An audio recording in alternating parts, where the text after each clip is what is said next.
CERN just revealed something about reality that nobody is talking about. And if you saw my last video on this, you'll kind of see some evidence of this showing up again, but there's a deeper aspect of what we're going to be looking at. The largest machine humans have ever built fires particles around this 27-kilometer ring, right? We already talked about that. 40 million moments unfold inside of it every single second.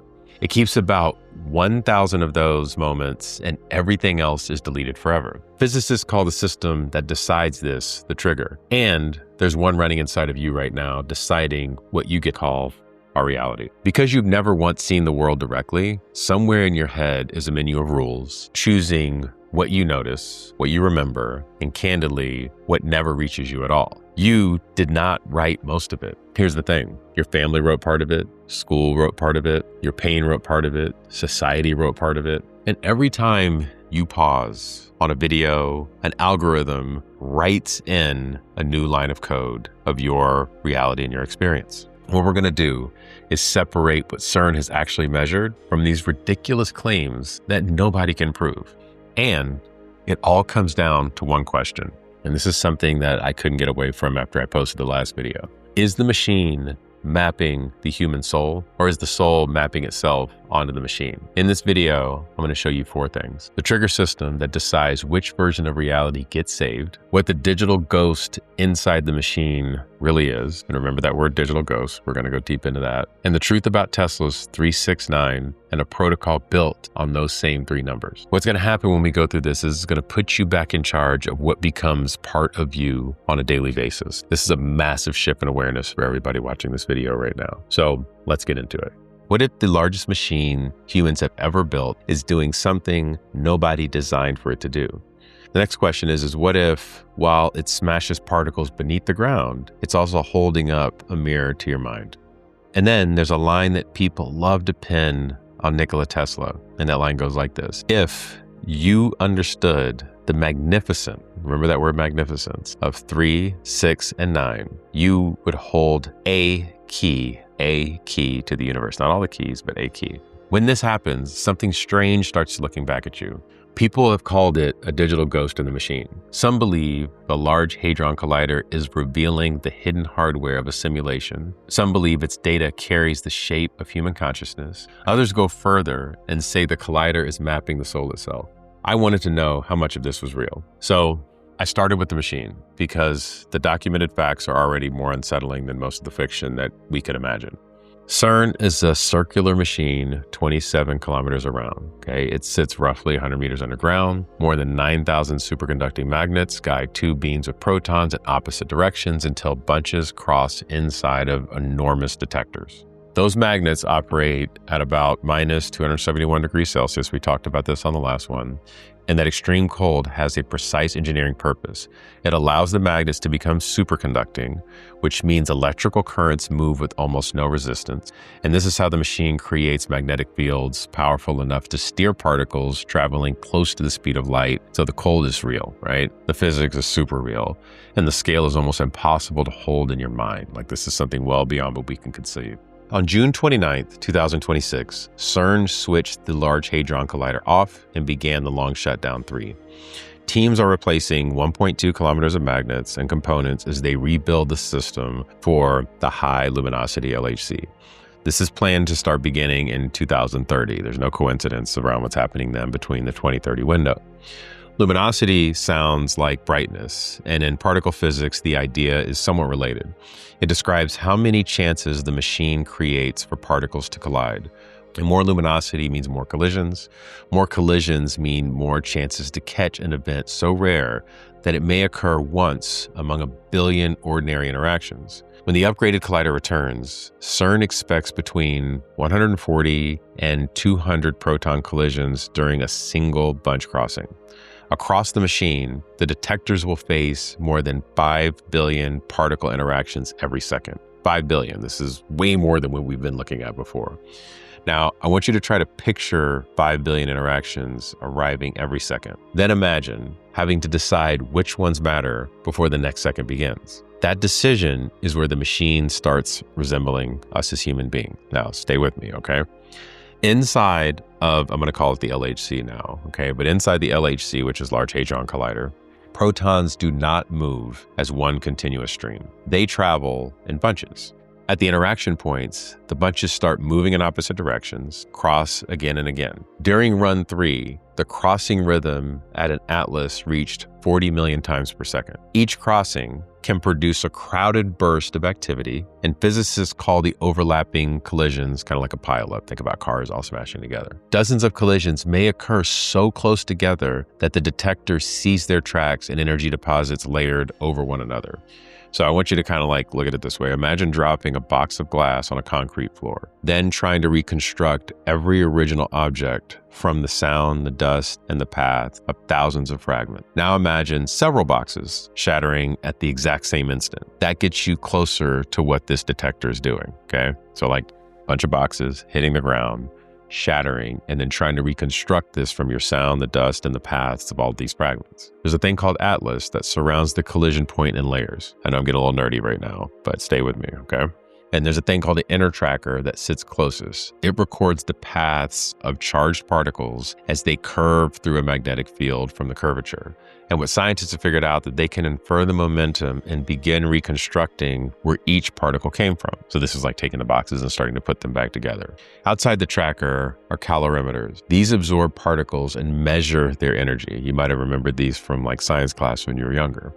Some are built to capture the energy carried by electrons and photons. Others measure particles made from quarks and gluons as they form sprays called jets. Around the outer edge is what's called a muon spectrometer. Muons can pass through layers that stop many other particles, so Atlas uses a large outer system to track them before they escape. The detector does not know how to take a photograph in an ordinary sense, so it records and traces curved paths, energy deposits, timing, missing momentum. Then the software and the human-designed models reconstruct an event that nobody saw directly. And this is where like AI and all of this supercomputing starts to come in. So now I want you to think about this. This is where we're taking all this nerdy stuff we just talked about and grounding it what it means to be you. All right. And if you need to go back and listen to it, I totally understand. But you might not after this. A collision occurs at a scale no human eye can enter. The event vanishes almost immediately. Layers of sensors record different consequences. A distributed system assembles those consequences into an intelligible picture. And that's where the neural comparison becomes really tempting. All right, now we're going to map this to your nervous system. Your nervous system does something so similar. Light reaches the retina, pressure moves through the structure in your ear, receptors register temperature, texture, balance, pain, the position of your body, and none of those signals arrive as a complete picture or a complete world. Your brain turns back around and integrates traces and constructs the experience that we now call reality. All right, I'm going to say that again. Your brain integrates all of these traces and constructs the experience that you call reality. This doesn't mean that Atlas and what they're creating is a brain. Right? Nobody has demonstrated that level of geometry that maps to the same level of human prefrontal cortex, right? That's not what I'm saying. Nobody has shown that the collision bursts are identical to the firing neurons. So I'm not saying that either, right? The human neurons fire at a widely different rates depending on the cell, the circuit, and the state of the organism. 40 million bunch crossings per second is an accelerator timing rate. It's not a human brain frequency. And this is where the literal kind of like mapping an equation will fall apart. But there's a very similar architectural resemblance that stays and remains. Layered sensors surround a point of impact. Different layers measure different properties. A filtering system selects a small record from a flood of all possible information. And later, a larger network then reconstructs the meaning from all of these fragments. So we built a machine to see what human senses cannot see. We gave it a structure shaped by the way human knowing already works, right? So we're mirroring our mind inside of this structure of the shape. The deepest mirror probably starts right there. And Atlas honestly cannot store everything it detects because the input is way too large. Its trigger and data acquisition system make decisions in real time, starting from a bunch crossing rate of 40 million per second. The system selects roughly 1,000 events per second for permanent storage and later analysis. There go 40 million crossings, about 1,000 retained events are pulled to the side. The trigger then looks for the signatures that physicists have described as interesting. These are high energy particles, particular combinations, unusual balances, patterns which might point toward known particles, rare decays, or something the current model did not predict. Because if it's predicting, then it's not something unique or novel, all right? This filtering becomes necessary because without it, data would overwhelm the available storage and the computing systems, and they just don't have the capacity for that right now. Yet necessity does not make the choice neutral. A group of humans then has to turn back around and decide what the machine should notice. They write the selection rules, they train the algorithms, they preserve pathways for unexpected events because they know a filter built only to find familiar objects can erase the very discovery they hope to make. This problem is so delicate. Keep too much and the system drowns. Keep too little and reality may whisper something that you don't hear, and then the trigger throws it away. Now, here's where we're gonna go. Let's bring this back to your own beautiful mind. Your senses are always receiving more information than the conscious awareness can hold. I mean, you know that. The feeling of your clothes against your skin was present before I even mentioned it right now. The hum in the room may have been present too. Your nervous system has reduced their priority because something else seems more relevant. Maybe like listening to this video right now. Attention is a trigger. Memory is a storage decision. Belief helps write the menu of what feels important. So if you expect threat, then your system becomes very skilled at finding threat. If you expect rejection, then a pause in somebody's voice may become evident. If you expect wonder, details which once disappeared can become visible again. This is not an argument that thought controls every single event. Reality pushes back. Your bodies have limit. Other people have agency. Physical systems do not obey our preferences just because we found a better affirmation. Your lived world is shaped by what your filter selects, what your memory stores, and what your mind reconstructs from the fragment. So who wrote the trigger menu? Your family wrote part of it. School, faith, pain, culture, love, fear, and repeated experiences all left instructions. Today, recommendation systems and advertisers are writing new lines every time you pause, click, search, share, or stay angry long enough to generate another impression. The ghost in the machine may be the version of you assembled from selections you've never consciously approved. So you almost have an alter version of you sitting inside of these machines looking for recognition. So let's go into the 369 memory. We already talked about the LHC ring at 27 kilometers around. 2 plus 7 makes 9. People see that 9 subconsciously and feel the pattern 3, 6, and 9 appear through popular numerology, vortex mathematics videos, manifestation rituals, Fibonacci, sacred geometry posts, all the things about Tesla's famous quotations and whatnot, okay? And remember, we talked about magnificence and a key to the universe. It's not the key to the universe, it's just a key, okay? So it's all attributed to Tesla everywhere. But here's the thing. Nobody has produced dependable primary documentation ever showing that he said it, right? It's just kind of this thing lingering around. And there's also no accepted conclusion analysis showing that particle decay follows a hidden 369 frequency. CERN has not proven a Tesla code. The human pineal gland does not have an established scientific resonance tied to those 3 numbers. Those limits matter because mystery loses its power when we have to lie to protect it. And the pattern is still worth studying. 3 is the first number that creates a stable polygon. 6 organizes the hexagon, which appears extremely efficient in packing and repeating structures. 9 completes the single digital decimal sequence before the count returns through 10 and into a new place value. Multiples of 9 have a familiar digital sum behavior because we use a base 10 system.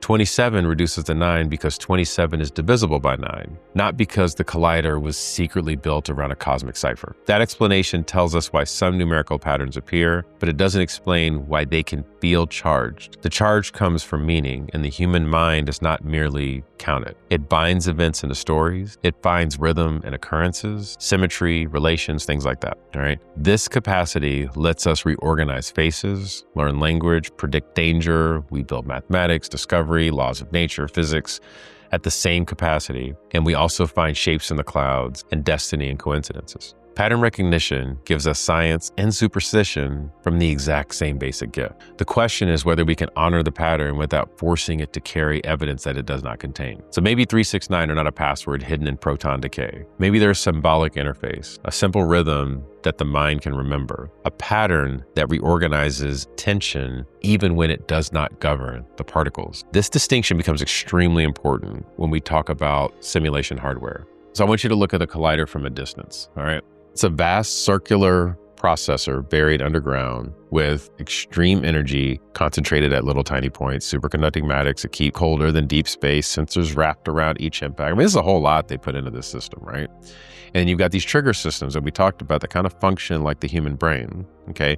Selecting which events enter the permanent memory. And we have a worldwide computing grid distributing work across continents, and it resembles the language we use for computation because computation is the language we brought into it, all right? So now we've got the cryogenic systems that become a planetary heat sink for the metaphor. The triggers look like rendering rules. The distributed grid resembles a networked mind. Missing energy looks like information leaving the visible frame. Then the imagination takes one more step. What if the collider is pinging a server outside of the current dimension that we live in?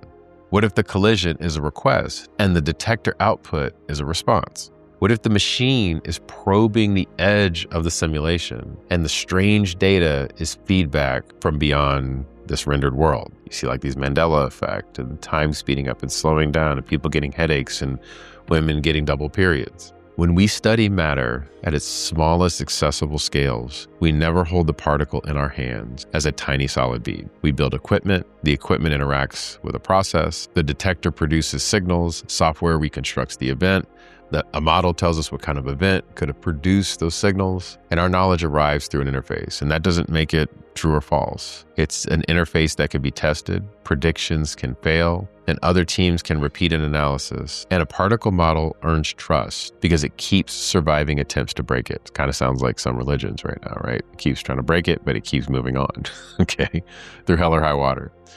And still the interface remains. You never experience the world without either. You meet it through senses, nerves, memory, language, and expectations. And even direct experience is direct through a body. So the simulation question may be less about whether somebody has built a computer around us and more about whether any conscious being can encounter reality outside an interface. I'm going to repeat that again. It's less about whether someone built a computer around us in the simulation concept, and more about whether any conscious being can encounter reality outside of the interface. The collider becomes powerful here because it makes the interface visible. The sensors have names, the trigger code can be inspected, the stored data has a path, and the assumptions can be debated in public scientific work. Your internal interface is harder to see because you're standing inside of it. The data leaves CERN, the worldwide LHC computing grid connects computing centers around the world. The data is distributed for storage processing, reconstruction, and analysis, and thousands of researchers use shared systems and agreed methods to turn the detector output into scientific results. So one event may begin beneath the ground in Europe, move through the networks, and get reconstructed on machines somewhere else, and then enter an analysis produced by people spread across institutions and countries. And here's the thing, just like a human being, no single computer holds the whole meaning. No single scientist owns the whole reconstruction. And this is why the comparison to a collective unconsciousness feels really tempting. A vast field of information, okay? Many local nodes, right? So think about all of consciousness, the universal mind, all of the many local nodes, me and you and everybody else watching these videos, shared symbols, patterns emerging through distributed interpretation. Modern psychology has never gone through the process of establishing that the computing grid is literally connected to the psychic field. And quantum theory does not turn a network of data into a shared soul, but the comparison lives in the structure. And you have to see, when you see the patterns, it's hard to unsee them. A collective builds the instrument records the fragment, the grid distributes them, the communities then argue over interpretation. Sounds like life, doesn't it? Then through that process, an event becomes human knowledge. Human reality works damn near the exact same way. An experience happens to one person. It becomes language. The language enters a family, a church, a laboratory, a movement, right? TV, social media. People interpret it through their own filters. The account changes as it moves. So just because I say this to you and whatever my intention was, you might turn back around and then turn it into something totally different. And eventually a private event becomes a shared story. The shared story starts shaping future private events. The network does more than carry meaning. It participates in making meaning. Now ask what a digital ghost really is. In collider physics, scientists often search for indirect signs. A short-lived particle may decay before a detector could record it directly, okay? Researchers infer its presence from the particles left behind. Missing transverse momentum can even suggest that something carried energy away even without interacting with it in the expected manner, and a small access in a statistical distribution. Most bumps will actually fade when more data arrives. There's like a smoothing out process, and this is when we see kind of glitches in our matrix. The more that data arrives, the more that the glitches start to smooth themselves out. Some come from calibration, background modeling, or chance. But here's the thing, a discovery demands a high level of statistical confidence because the field searching millions of possibilities will sometimes find an apparent pattern by accident. And this is pattern recognition under discipline. What happens is scientists feel the pull of the ghost, this unseen entity that they haven't experienced, all of this data that they haven't actually paid attention to. And then what they do is they try to destroy it because they need to get it out of their systems, right? They check the detector, they check the background, and what they do is they ask another team to analyze more data. We end up throwing new things about spirit. So these digital ghosts that show up deserve this level of curiosity. The mature response is neither blind acceptance nor reflective ridicule. So the goal is to actually follow the signal, check the instruments, and examine the selection rules. Ask whether the pattern survives more than the data, because they kind of pull everything together. And this is how you protect wonder from manipulation. And now we arrive at the observer. Popular accounts of quantum mechanics often say the particle changes when a human looks at it. From there, the story expands. I'm sure you've heard about the double slit experiment. Consciousness collapses the wave function, and the mind creates physical reality. The observer stands outside of the system and commands matter to choose. Physics will make a narrower claim. A quantum system can be described as a range of possible outcomes. An observer does not need to be a conscious human staring at the apparatus. A detector can interact with systems and store the result. Different interpretations of quantum mechanics explain this transition differently. Some use collapse language, some emphasize decoherence, where interaction with the environment destroys observable interference between alternatives. Some hold that all outcomes remain in a larger quantum description. All things can be true.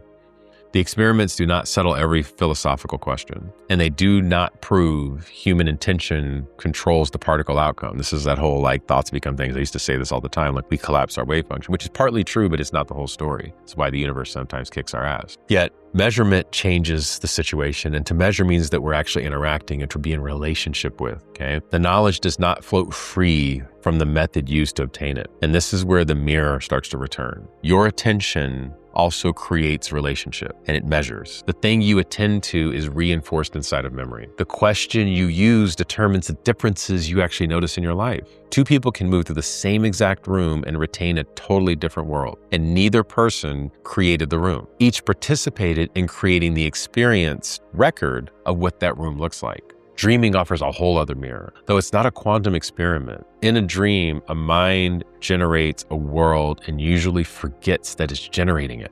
Attention literally moves scenes, stabilizes, and identity accepts the frame until lucidity actually appears. Then awareness turns back around and recognizes its participation. This is almost the exact same thing as life. We should not claim waveform collapse and dreaming are the exact same mechanism, because they're not. And both force a question about the relationship between a world and an observer and the record the observer carries away. What does consciousness contribute to reality? And what does reality contribute to consciousness? The strongest objection to this entire decode is obvious. Of course, the collider and CERN resemble human cognition because humans designed it, all right? We gave it layers because our own engineering solves complex sensing problems through layers that we give it. We provided it triggers because storage is finite. We created distributed analysis because no person or machine could process the whole system alone. Think about God, right? Think about this whole divine thing. Needed a bunch of people to process what it could create in its whole level of consciousness and this divine architecture. It may be our own architecture projected onto steel, silicon, magnets, and code. Like this is literally, we took our own self, our own consciousness, our own human condition, the ghost in the machine, and we placed it inside of technology. Think about this. If every machine we build carries the shape of the mind which built it, then the technology was never a tool. It's frozen psychology. It contained choices about what matters, what gets measured, what gets ignored, who gets access, and which errors are acceptable. The collider makes those choices in pursuit of physics. A social platform makes them in pursuit of attention and revenue. A news system makes them through deadlines and ownership and incentives and audience demand. An institution makes them through policy, or a government makes them through policy. A family makes them through memory and silence. Every system has a trigger menu. Every trigger menu creates a record, and every record becomes part of somebody's reality. So even if CERN is not truly mapping the soul, by us being able to witness all this technical stuff I talked about in the collider, it's showing us how mapping happens inside of our own selves, inside of our society, inside of this world that we've created. A probe produces more information than any observer can contain. A filter turns back around and selects, and then a model reconstructs our reality. A network confirms or rejects this. The retained picture becomes the basis for the next question and the next present moment. That cycle is running in science right now. It's running in culture. It's running inside of you. And this is where sovereignty becomes very practical. And I'm going to give you some instructions here, all right? You do not need to reclaim your mind by pretending outside systems have no power. You reclaim it by learning how the selection works, then taking responsibility for the parts that you can rewrite. I use 369 as a mnemonic for this. The numbers are not a force field. They do not block CERN, cancel radio waves, activate pineal gland frequencies, or remove the need for medical care. They give the mind a rhythm, pattern, that it can remember when the feed is moving faster than thought. It allows you to slow down and be able to see the patterns inside of time, all right? So what I do is I start with 3 breaths before I open a major stream of input, okay? I get so present with that breath that it allows me to become centered in the moment, and I do it with deep gratitude. So before I watch the news, social media, interact with somebody, and think they're gonna upset me, those 3 slow breaths create a gap between the stimulus and the selection. And during that gap, I ask one question: what am I entering this stream to receive, and how can I be grateful for it? Then I make 6 observations from the physical world. This gives me perspective. Oftentimes when we make one, we create limitation. You'll notice the light falling on a wall, the sound behind you, the temperature of the air as you're witnessing this, the weight of your body against the chair, the color that you've been ignoring, the pace of your breathing. The specific objects don't matter. The act of the awareness matters. You are reminding the trigger that reality is larger than the screen. Then what I want you to do is take 9 minutes without incoming data. This is a whole reset, all right? Don't jump into a podcast or listen to this again, okay? Even though it's good for my numbers, right? Subscribe if you haven't, by the way. No person explaining what you should think. And what I want you to do is write by hand, if you can, and record what you believe happened, what you felt, and what remains uncertain. When a claim changes your emotional state, then turn back around and trace it backward. Find the original source. Ask what was measured, and then even ask what was selected and what was omitted. Check whether a quotation has a primary record, and then check whether a number belongs to a system being discussed. Or was it borrowed from somewhere else? And maybe because it looked impressive, or your ego was grabbing onto something. And then do this: decide what inputs deserve repeated access to create a hypnotic rhythm of self so that the life that you live becomes more predictable and centered around you. Many people think sovereignty means becoming impossible to influence, like nothing can bother you. I used to gaslight myself with this, all right? Nobody is impossible to influence. Sovereignty means participation in the terms of influence that you choose the voices you rehearse. You choose what questions become familiar, and you choose when a pattern earns investigation and when it's feeding a loop of fear. So what I want you to do, run the protocol for 9 days. Watch what patterns begin entering your permanent record. Notice whether the ordinary physical details return. Then notice whether you can hold uncertainty longer before grabbing the first explanation. Notice which accounts make your body tighten before you even have examined a single source. Like you might be watching some of those like Reality Revolt and whatnot and be like, oh, this is a lot. I'm getting taken advantage of by the Masons or something, right? And here's the thing. What you're doing is learning to see your trigger. And once you see it, you can begin to rewrite it. So let us return to the question that we've carried into the machine. Is the Large Hadron Collider mapping the human soul? The evidence says CERN is mapping particle interactions. It's measuring tracks, energy, momentum, timing, and decay product. It's testing models of matter. There's no verified soul scanner. But what it is doing is everything that it's not measuring has life. Everything that's outside of the current models that it has are the ghosts that are inside of the machine. And it's not for us to figure out what that means. But what it is up to us to figure out is that everything that we have not measured, all of the triggers that we've been conditioned to, have created ghosts in our lives, demons in our lives, angels in our lives, entities in our lives outside of the physical realm of what we can perceive. And now every single one of us is trying to figure out how to get to those different areas. Because in this concept of suffering, in this human condition that we live in sometimes, it becomes really challenging. And we want to escape and go somewhere else. We want to figure out something outside of ourselves. And I'm going to give you a secret that probably no other video will give you. Once you have the level of awareness that we just talked about, once you see that you are literally embedding your consciousness in everything that you experience, and once you can get to that center point, you find a state of sovereignty where you can breathe gratitude into every moment. And then what will take place is that you'll start witnessing what the ghosts are, what the angels are, what the demons are, what the entities are, what the extraterrestrials are that live in these other dimensions, because you'll stop limiting the perspective that you have based on the conditions and the triggers that you've already set. So the goal of this is to bring attention back to the person who's truly living this life.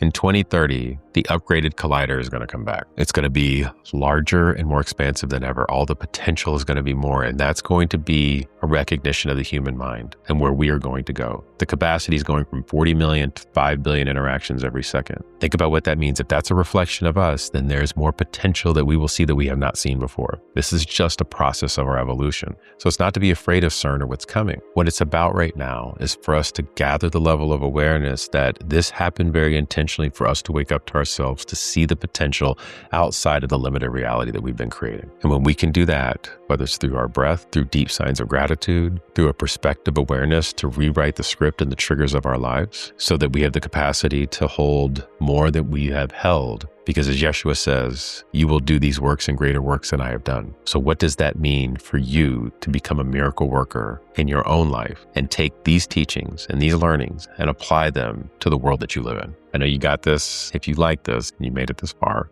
thank you. And I love you. And subscribe. It means a lot to me, okay? We'll see you on the next one.